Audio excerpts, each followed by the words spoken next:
¡Holi! Yo soy Nayara, pero podéis llamarme Nay. Bueno, en este vídeo, como habréis podido ver en el título, por el 8M, el Día Internacional de la Mujer Trabajadora, voy a hacer una brevísima historia por la historia del feminismo en Bolivia, así que empezamos. Pero lo primero, voy un poquito tarde, ya lo sabéis, no pasa nada. Y también quería mencionaros que, como siempre, vais a tener toda la información en la cajita de descripción, los artículos, las tesis sobre las que me he informado a nivel más histórico, que la verdad es que son muy interesantes y hay muchos datos que yo no sabía. Y para comenzar, un poquito poniendo en contexto sobre el feminismo, es cierto que en Bolivia lo que sería el feminismo, la corriente y el movimiento como tal, se puede hablar unos años más tarde a que comenzara en otros países, como con la primera y segunda ola, pero también cabe mencionar que durante la colonia, incluso ya ha habido mujeres muy importantes y ya ha habido incluso organizaciones de mujeres que han conseguido avances, ¿no?, en la historia de este colectivo en Bolivia. Si queréis que haga un vídeo en concreto sobre mujeres importantes y también incluso, no sé, sobre feminismo preconquista, precolonial, a ver qué cositas podemos encontrar, dejádmelo en los comentarios. Y por ello vamos a comenzar hablando sobre la época colonial. Pues como bien sabréis, hay mujeres que fueron muy importantes, como Bartolina Sisa, que se rebeló, fue una mujer aymara muy importante que luchó contra la conquista española aproximadamente en 1770, junto con su marido Tupac Katari. También hablamos de esta época de Gregoria Paza, que de hecho era la hermana de Tupac Katari, y bueno, se llevaba súper bien con su cuñada y luchó también contra los colonos. Y un poquito más tarde, ya en el 1800 y poco, podemos hablar sin duda de Juana Azurduy. Ella fue una de las mujeres que luchó por la independencia y la liberación de Bolivia, y de hecho el mismísimo Simón Bolívar dijo que Bolivia no debería llevar su nombre, no se debería llamar como él, sino que se debería llamar como ella. O sea, para que veáis la importancia que tuvieron estas mujeres y otras durante estos años bélicos, estos años de conflicto, hasta que finalmente pues Bolivia pudo conseguir la independencia. Y ya entrando en el siglo XIX, XX más o menos, aquí podemos acuñar en primer lugar lo que sería un poco el término de feminismo comunitario. A mí me parece muy interesante esta corriente porque también pienso que es una corriente que no hay en otros lugares. De hecho, precisamente nace un poco de las culturas prehispánicas, por así decirlo. No exactamente, pero sí que es cierto que coge como ese concepto de comunidad, ese concepto de una visión no tanto teórica y sí muy práctica, ese concepto de unión y de dejar al lado, no de dejar al lado, sino que al final va a haber siempre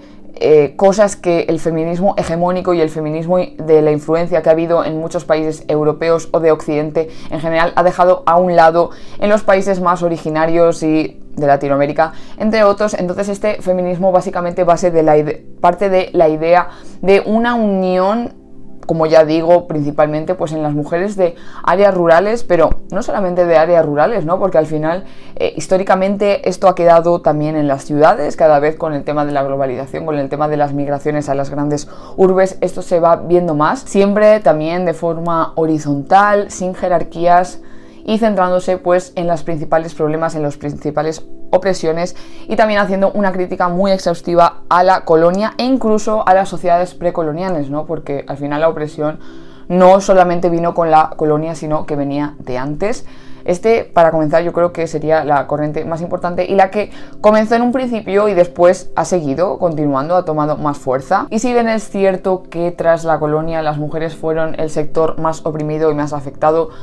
por no hablar de las innumerables violaciones que se dieron por parte de los colonos a las indígenas y todo el tema del mestizaje, que también creo que es muy importante, como comenta María Galindo, hablar de bastardismo en estos casos, porque al final el mestizaje es algo que se da de forma natural, algo que se da de forma voluntaria, porque dos personas de dos etnias diferentes convergen, ¿no? Pero realmente en una época de colonización y cuando hubo masivas violaciones y demás, esto es bastardismo, porque no se puede hablar del término, pero bueno, es un apunte muy interesante. Os voy a dejar una lectura que hizo sobre este término en la cajita de información. Y las mujeres se vieron relegadas básicamente pues al hogar, y ni hablar de las cargas familiares, que al final es cierto que no desempeñaban pues la vida más allá de sus casas, pero tenían muchísimo trabajo. Finales del siglo XX y principios del siglo XXI, ya las políticas neoliberales y un poco el gran cambio, ¿no?, que se dio a nivel mundial con todo lo de la industrialización y demás, exigió que las mujeres se adaptaran a las condiciones, a los grandes cambios, a los grandes estándares de vida, porque obviamente la vida a nivel económica creció muchísimo. Entonces, desde este momento podemos hablar que la mujer entra como un poco ya en protagonismo, se pone sobre la mesa que al final también tienen que tener derechos, que tiene que haber una mayor representación, etc. De hecho, en el año 1929, en la ciudad de La Paz, se hizo la primera convención femenina organizada por el Ateneo Femenino de la misma ciudad. Sin duda alguna, yo creo que esto fue como uno de los hitos más importantes de la historia, que las mujeres se pudieran unir, que pudieran hablar de temas que les interesaban. Entonces, y como vemos, es bastante temprano, en el 29, o sea, imaginaos. Y de hecho, durante estas épocas, como la mujer todavía no estaba empezando tanto a trabajar fuera, trabajaba mucho a sí misma de forma intelectual. Podemos también observar que se crearon diferentes movimientos, asociaciones, como por ejemplo el Centro Artístico Intelectual de Señoritas de Oruro, el Centro Juvenil de Señoritas del Beni, la Federación Obrera Femenina, etc. Durante esta época las mujeres se fueron incursionando en los estudios, tanto a nivel primario, secundario como universitario, aunque en menor medida, pero bueno, era bastante importante que comenzaran a poder leer y a poder escribir para desarrollarse en este sentido de forma intelectual, de forma incluso pues relacionado mucho con las artes. De hecho, también en esta convención aparecieron algunas revistas llamadas, por ejemplo, El Álbum, Femiflor o Eco Femenino Índice, o sea que es muy curioso porque quedaba de alguna forma plasmada en un papel todo lo que les podía preocupar. Pero un aspecto muy importante es que se dieron cuenta que las mujeres de clase media alta, que principalmente vivía en las ciudades, y las mujeres de clase más baja, rurales o que vivían en las zonas periurbanas, no tenían las mismas inquietudes, en el sentido de que todavía, mientras unas estaban hablando sobre el voto, el sufragio universal, sobre derechos relacionados con otros aspectos, porque al final su clase les hacía pensar en esas cosas, porque a nivel económico no tenían dificultades y demás, las otras mujeres estaban hablando sobre derechos laborales, como por ejemplo reducir la jornada laboral a 8 horas, compaginar esta jornada laboral o su trabajo con el cuidado de los niños. Entonces, como vemos, pues hay esta distinción entre clases, hay esta distinción entre problemáticas, y se dieron cuenta que por mucho que habían algunas cosas y algunos problemas que les unían, eran casi más los que los separaban y que no podían confluir porque no estaban en la misma situación. Era una presión de clase, no solo de género. Pero si hay que hablar de una época muy importante en Bolivia, ha sido de la Guerra del Chaco, que haré un vídeo más adelante hablando sobre este conflicto durante los años de 1932 al 1935, precisamente por el hecho de la guerra y por el hecho de que fallecieron muchísimos hombres, que al final eran los que mandaron al frente a luchar. Las mujeres fueron las que tuvieron que salir. Ya os digo que precisamente por el hecho de que hubo tantas pérdidas y que necesitaban personas, literalmente a nivel numérico.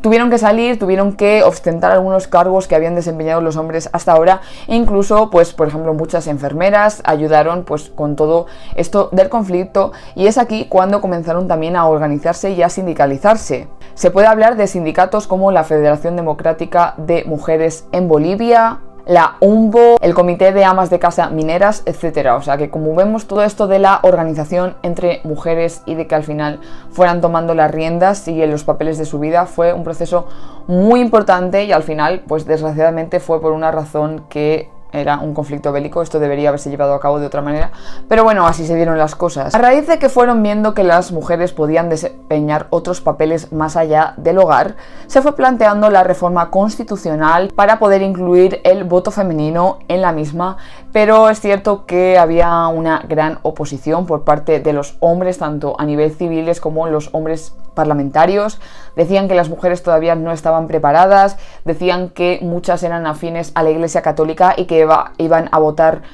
propuestas bastante conservadoras. En fin, realmente en el Congreso salió negativa esta propuesta, 55 votos en contra versus 31 que estaban a favor, y no fue hasta el año 1945 que se otorgó el voto en las elecciones municipales a las mujeres letradas solamente a partir de los 18 años en caso de que estuvieran casadas y a partir de los 21 en caso de que estuvieran solteras. Esto fue como un poco proyecto piloto tipo, bueno, vamos a ver a quienes votan, si nos interesan ya ampliamos para que voten en las elecciones nacionales, si no nos interesa pues no lo hacemos, pero realmente toda la revolución de 1952, que fue uno de los hitos más importantes de la historia de Bolivia, fue cuando finalmente se consiguió el sufragio universal femenino, donde todas las mujeres podían votar a nivel nacional y no solamente a nivel autonómico. Ya más o menos sobre los años 60-70, también con la entrada de las ONGs extranjeras a Bolivia y con todo lo de la cooperación internacional,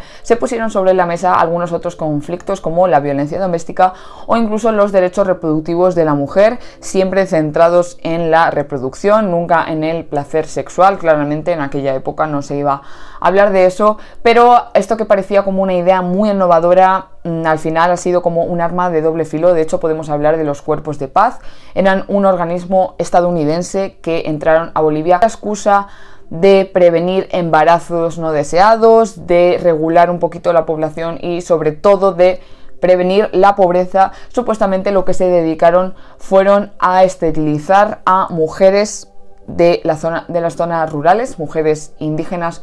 o mestizas. Muchas de ellas ni siquiera sabían lo que les estaban haciendo, ni siquiera sabían que les estaban ligando las trompas,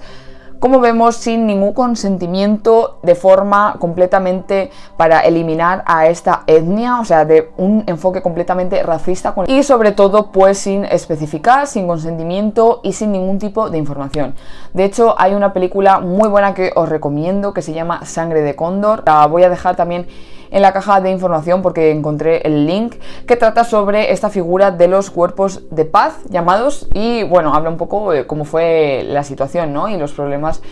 que presentaron. Así que bueno, vemos que aquí hay bastantes contradicciones y no todo el tema de los anticonceptivos fue tan bonito para la época. En los años 90, concretamente en el 1992, se crea el colectivo de Mujeres Creando, a la cabeza de María Galindo y Julieta Paredes, que probablemente las conozcáis porque han sido dos grandes exponentes del feminismo en el país, también de forma un poco autónoma, y sobre todo criticando pues las intervenciones extranjeras, también poniendo muy de mano el tema de la orientación sexual, siendo incluso diría casi las primeras mujeres lesbianas y que se dedicaban a hablar de la orientación sexual en las mujeres y de su derecho a poder decidir, y sobre todo yo creo que un poco siendo la unión entre las opresiones de las mujeres rurales, las mujeres de las zonas más oprimidas y las mujeres de la ciudad. Lo que creo que es muy importante porque hasta la fecha siempre había estado todo como muy separado y muy desligado. Ya entrando en el nuevo milenio, en el año 2000, sin duda es que es imposible no hablar del gobierno de El MAS, de Evo Morales, con su entrada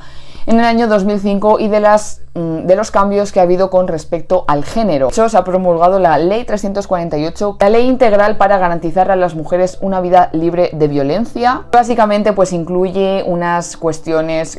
con prevención de la violencia de género, un lenguaje no sexista, con los derechos reproductivos de las mujeres que los tengan garantizados, la integridad sexual, física, un poco poniendo ya pues en materia estas cuestiones, lo cual creo que es bastante importante que se haga una ley concreta, aunque bueno, también luego habría que ver cómo se ha aplicado, cómo está la sociedad boliviana con respecto de estas cuestiones, pero bueno, eso daría para otro vídeo. Y de hecho incluso pues también comentaba el tema de los diferentes tipos de violencia que engloba lo que es el factor de la violencia de género, ¿no? Aunque al final no solo es la física que se tiende a pensar, también está la psicológica, institucional, económica, laboral, etc. Se creó una unidad de despatriarcalización en el Viceministerio de Descolonización. Bueno, con algunas políticas así, Bolivia se ha planteado incluso entre uno de los países con mayor paridad en algunas cuestiones, como en el Parlamento. No todo se tiene que reducir a una cuestión numérica y a poner a mujeres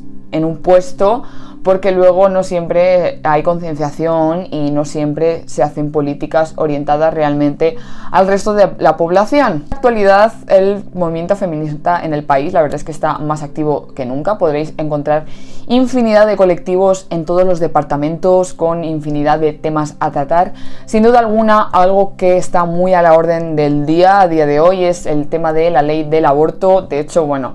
también ahora con la influencia del país vecino Argentina, después de aprobar este proyecto de reforma electoral con el aborto, creo que va a ser un gran avance para el país. Y sobre todo el tema de los feminicidios, es un verdadero problema en el país, las muertes, los asesinatos de mujeres y no solo los feminicidios, sino incluso los infanticidios también. Entonces ahora el foco está más orientado a ello, pero durante todos estos años las feministas han conseguido lograr muchísimos derechos, han conseguido estar a pie del cañón, en la calle, luchando siempre, y es por ello que, bueno, la verdad es que poco a poco yo creo que se van consiguiendo avances. Pero bueno, si queréis también que haga como una segunda parte viendo un poco cómo está la situación a nivel de derechos de la mujer, a nivel de derechos de género en el país a día de hoy, dejádmelo en los comentarios. Con este vídeo solo quería hacer un brevísimo repaso sobre la historia del movimiento en Bolivia, y lo que digo siempre, si os ha gustado, dadle un like, suscribíos al canal y nos vemos en el próximo vídeo. ¡Chao!